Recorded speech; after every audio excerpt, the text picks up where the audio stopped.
తెలంగాణ ముదిరాజ్ మహాసభ రాష్ట్ర అధ్యక్షులు బండా ప్రకాష్ గారి ఆదేశానుసారం పర్వతగిరి మండలంలో ఈరోజు ముదిరాజులను బీసీ డి నుంచి బీసీ ఏకి మార్చాలనే ఒక డిమాండ్ని విజ్ఞప్తిని ఎంఆర్ఓ గారికి ఇవ్వడం జరుగుతుంది.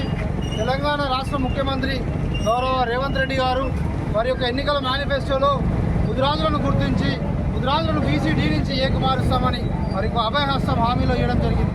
దాన్ని వారు తూచా తప్పకుండా ముదిరాజులను గౌరవిస్తూ ఈ యొక్క బీసీ డి నుంచి ఏలోకి ఈ యొక్క అసెంబ్లీ సమావేశాలనే మార్చే విధంగా చర్యలు తీసుకోవాలని చెప్పేసి రాష్ట్ర వ్యాప్తంగా ముదిరాజులందరూ కూడా ఒక తాటిపైకి వచ్చి అన్ని మండలాల్లో ఎంఆర్ఓ గారికి రెవెన్యూ ఆఫీసుల్లో డిమాండ్ని తెలియజేయడం జరుగుతుంది.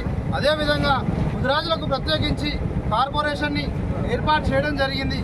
కానీ దానికి 1000 కోట్ల నిధులను ఇచ్చి మరి ముదిరాజులు ఎవరైతే ఆర్థికంగా వెనుకబడి ఉన్నారో ప్రతి ఒక్కరికి కూడా చేయూతనిచ్చే విధంగా రాష్ట్ర ప్రభుత్వం చర్యలు తీసుకోవాలని చెప్పేసి, అదే కాకుండా మత్స్యకారులకు మరి 75% సబ్సిడీతోని నిధులను సమకూర్చి వారికి అవసరమైనటువంటి పరికరాలు సమకూర్చాలని చెప్పేసి, అదే కాకుండా గ్రామాల్లో ఉన్నటువంటి చెరువులను ముదిరాజులకు బెస్సలకే తప్ప ఇంకెవరికి ఇవ్వద్దని చెప్పేసి విజ్ఞప్తిని రాష్ట్ర ప్రభుత్వానికి ప్రతి మండల కేంద్రం నుంచి రాష్ట్రం మొత్తం కూడా బండా ప్రకాష్ గారి నేతృత్వంలో ఈ యొక్క కార్యక్రమాన్ని తీసుకోవడం జరిగింది.